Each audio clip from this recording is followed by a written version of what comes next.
Well, I think it's not a problem, for instance, to introduce the Japanese terms, but you need some kind of reminder so that we can keep track of what's going on. And I thought the one slide that you had where the portfolio and you had the word there, I thought that was a good illustration of what you ought to be doing on those issues. The same sort of thing with the go-between and the whole meeting situation that you're talking about.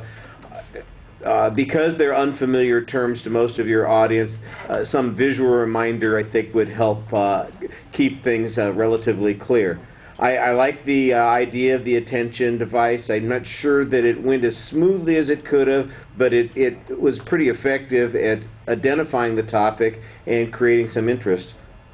I'm picking up sounds here, guys, so please refrain. Also, the phrasing on the thesis I thought was a little bit awkward, but I know what the topic is. You had a good layout of what the structure of the speech was going to be.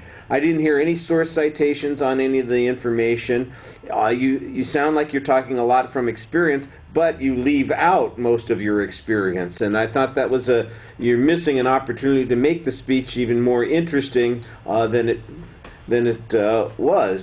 Let's face it, this is an issue that you're talking about, you've got good credibility on, and at the end you make a reference to the experience that you had, and I don't know what was wrong with that experience, what was right with that experience, why that experience, why it came out right, and it just seemed a little bit like you found the topic you wanted to talk about, it was personal, but you're going to leave all the personal stuff out of the presentation, and as a consequence, I think you keep the audience at a little bit of a distance.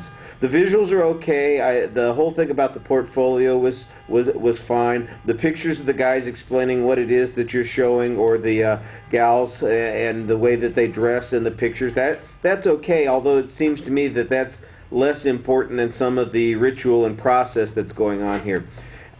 I think what you need is a flow chart here of all the steps in the process, all the different things that you go through and how this flows together. I think that would have made it a lot clearer, and that would have been maybe a stronger visual than just the pictures of the people involved in the process.